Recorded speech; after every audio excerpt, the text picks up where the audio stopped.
벌써 5년이나 지난 이야기네요. 한풀 꺾인 방역 조치에 저도 요즘 들어서는 다시 동호회 활동을 나가기 시작했는데 제가 한참 동호회 활동을 하던 그때보다 나이도 먹었고 한동안 동호회 활동도 비대면으로 했어서 그런가? 대화도 자연스럽게 못 나누겠고 그때 같은 기분이 나지를 않네요. 아무튼 5년 전에는 제가 독서 동호회를 다녔습니다. 인터넷으로 처음 알게 되었는데 제가 살던 곳에서는 동호회 모임이 조금 먼 거리였지만 인터넷으로 대화를 나누던 사람들이 마치 고향 친구들 마냥 편해서 번개 모임에도 자주 참석하고 그랬습니다.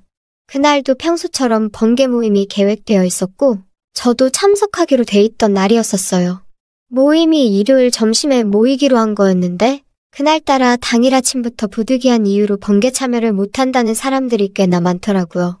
말씀드렸다시피 저는 동호회 모임이 있는 장소에서 꽤나 먼 거리에 살고 있어서 이미 아침부터 준비해서 출발했고 한참 가는 중이었는데 지하철역이 하나하나 가까워질 때마다 모임에 참여를 못한다는 소식이 계속해서 들려오는 게 예감이 썩 좋지만은 않았습니다. 모임에 처음 참여하는 사람들도 꽤 되고 저랑 친하게 지내던 사람들도 전부 나오니 오랜만에 10명이 넘는 대규모 번개가 예정돼 있었는데 막상 약속 장소에 도착하니 나와 있는 게 저 포함해서 6명밖에 안 되더라고요. 그리고 저랑 친하게 지내던 사람들도 불참 소식을 전해오면서 제가 아는 사람도 한 명도 없었습니다. 제가 낯을 많이 가리는 성격이다 보니 정말 괜히 왔다 싶은 생각이 들 정도로 모르는 사람들만 가득했어요. 심지어 그 중에 3명은 오늘 모임에 처음 나오는 사람들이었습니다. 가끔씩 모임에 나오는 나이 조금 지긋하신 형님과 그동안 모임에서 안면 정도만 트고 지냈던 제 또래의 회원이 있었어요. 그나마 이 사람이 조금 나대기 좋아하는 성격이라 그런지 모임을 주도할 만한 임원급 사람이 없어서 혼란스러웠는데 교통정리를 잘 해주더라고요. 아는 사람이 없어서 모임이 별로 재미가 없겠다는 생각에 그냥 중간에 봐서 집으로 돌아갈까 했는데 오늘 처음 모임에 나온 회원 중 2명이 제 또래의 젊은 여성들 2명이었습니다. 한 명은 그냥 평범하고 수수한 인상이었는데 한 명은 오늘 모임에 참석한다고 화장도 짙게 하고 한껏 옷을 차려입고 나왔더라고요.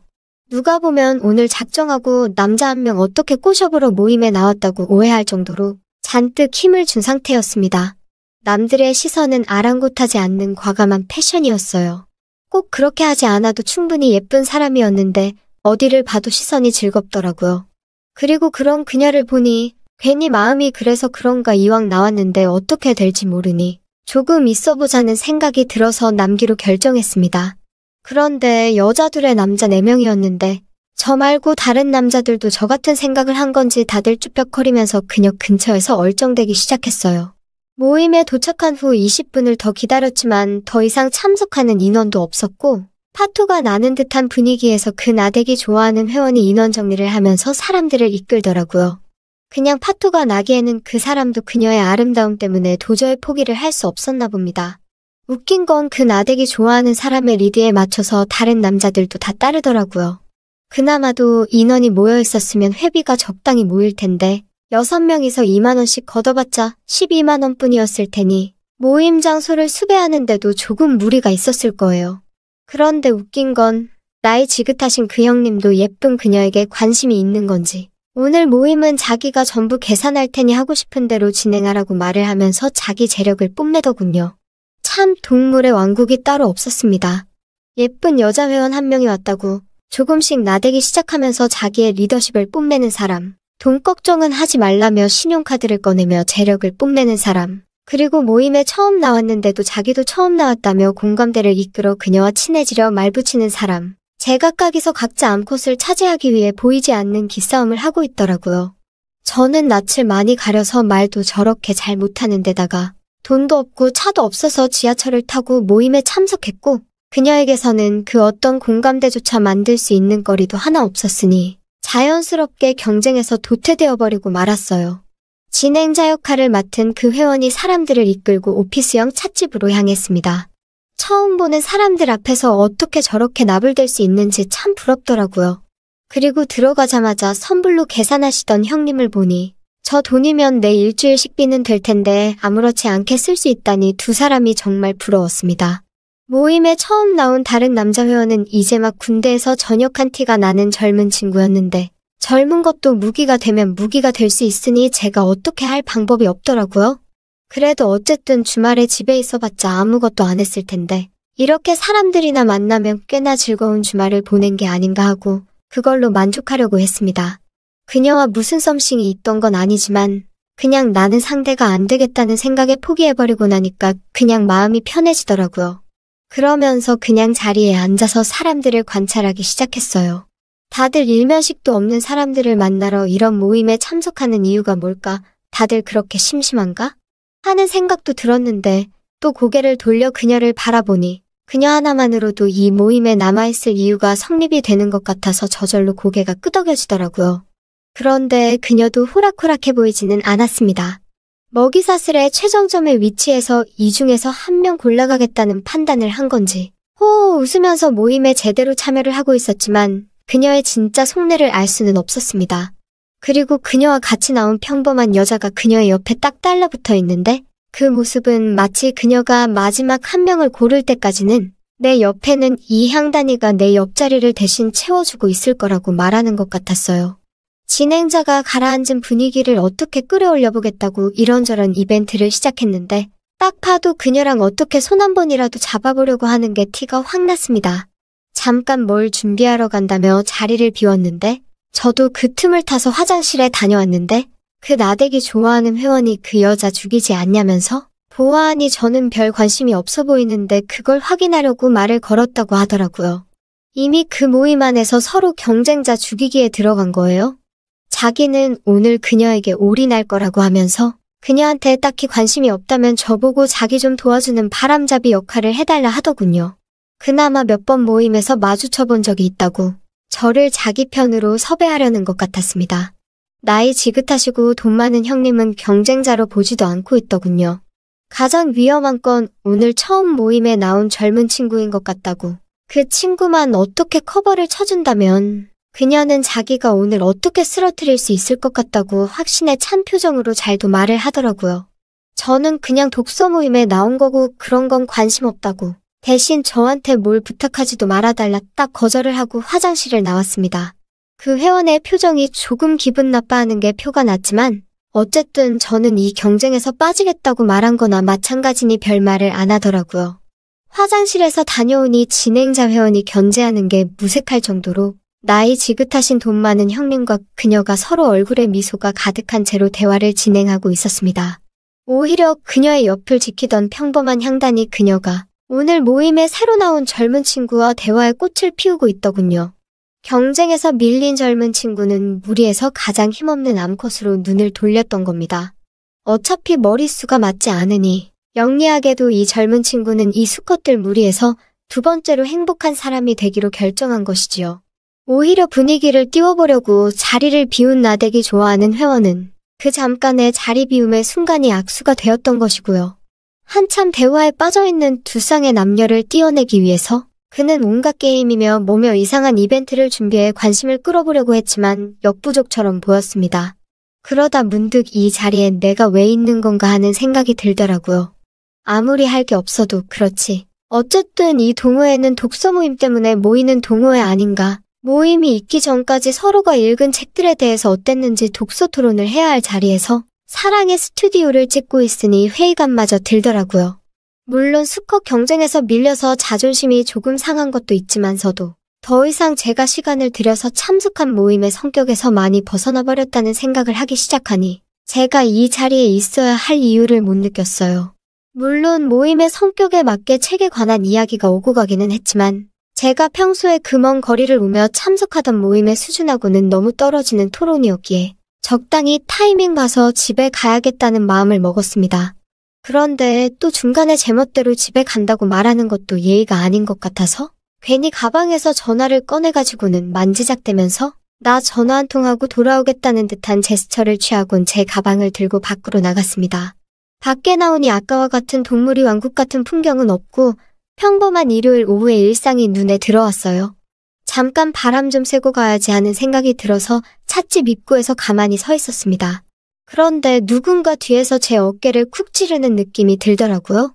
뒤를 돌아보니 여왕벌인 그녀가 제 뒤에 서 있었습니다. 어안이 벙벙해서 말을 잇지 못하고 있는데 그녀가 제 손을 잡아 끌더니 둘이 같이 딴 길로 새지 않겠냐고 제안을 하더라고요. 저도 그녀에게 관심이 있던 사람이긴 했지만 수컷 경쟁에서 밀려 애초부터 포기하고 있었던 사람이었는데 그녀 입장에서 봤을 때 저는 그 모임에 참석한 남자 중에 유일하게 그녀를 찔러보지 않은 순수하게 독서를 좋아해서 모임에 나온 사람이었던 겁니다. 한 번씩 다 그녀에게 어필하려고 푹푹 찔러보던 차에 가만히 제 자리를 지키고 있던 제가 그녀의 눈에 들어왔던 것이지요. 제가 오해했던 겁니다. 수컷들이 암컷을 차지하기 위해 경쟁하는 동물의 왕국이 아니고 그녀는 동물이 아니라 여왕벌, 말인즉슨 여왕벌이 여왕과 함께할 수컷을 간택하는 곤충대전이었던 거예요. 먼 길 포기하지 않고 모임에 참석한 저를 위해 하늘이 내린 선물 같았습니다. 그녀와 그 길로 찻집을 빠져나와 택시를 타고 근처에서 살고 있다는 그녀의 집 근처로 향했습니다. 모임에서 목적도 잊은 채 그날 일을 부렸으니 그녀도 기가 많이 빨렸었나 봐요. 저도 허기가 져서 식당에서 배달 음식을 시켜 먹고 그녀의 집 근처 카페에서 마주 앉아 그녀와 둘이 한참 대화를 나눴습니다.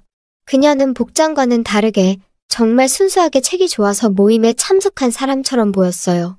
알고 있는 지식도 많고 대화의 깊이도 그동안 독서 동호회에서 만나온 다른 사람들에 비해 모자람이 없어 보였습니다. 한참 대화를 나눴는데 시간 가는 줄 모르고 떠드는 바람에 어느 순간 밖이 어둑어둑해 있더군요. 그녀가 갑자기 어디로 전화를 걸더니 오늘 집에 돌아올 거냐고 묻더라고요. 그녀가 통화한 상대는 다름이 아니라 모임에 같이 나온 향단이었습니다. 그녀도 오늘 처음 나온 회원과 말이 잘 되었는지 집에 안 들어올 것 같다고 대답을 하더라고요. 통화가 끝나자마자 그녀가 저를 바라보면서 오늘 마침 집이 비게 되었는데 어떻게 할래요 하고 물어보더라고요. 독서 이야기를 하느라 깜빡했는데 잊고 있었습니다. 그녀는 여왕벌이었다는 걸요? 집이 가까우니 집에 가서 같이 술 한잔을 하자는 그녀의 말에 긴장해서 대답도 못하고 있었습니다. 제가 너무 겁을 먹었나 근처에 호프집이 보이길래 거기에 가서 먼저 술을 조금만 마시자고 했어요. 맥주도 술이라고 몇 잔 마시고 보니까 조금씩 용기가 생기더군요.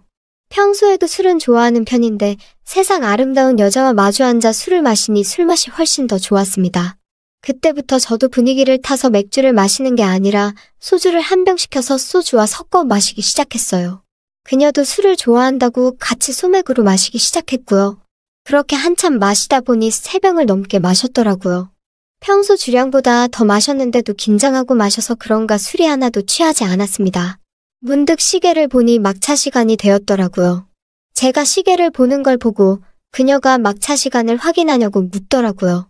그래서 제가 이제 그만 일어나야겠다고 대답했더니 그녀가 자기가 집이 빈다고 아까 하지 않았냐고 화를 내더라고요. 그녀가 화가 나서 돌아가는데 얼른 계산을 하고 그녀를 쫓아갔습니다. 그녀가 저에게 핀잔을 주더라고요. 내가 이 날씨에도 이렇게 춥게 입고 나온 이유가 뭔지나 아냐고 하면서 모처럼 자기가 먼저 이렇게 눈치를 주는데 왜 이렇게 눈치를 채지 못하냐며 한 소리 하더라고요. 그래서 말없이 제가 입고 있던 외투를 벗어서 그녀에게 입혀주었습니다. 그러니 그녀도 이내 조용해졌어요. 그녀의 집으로 향하는 길에 뒤에서 졸졸 쫓아가다가 저도 용기가 생겼는지 속도를 내서 그녀를 따라잡아 옆에 나란히 서서 걸었습니다.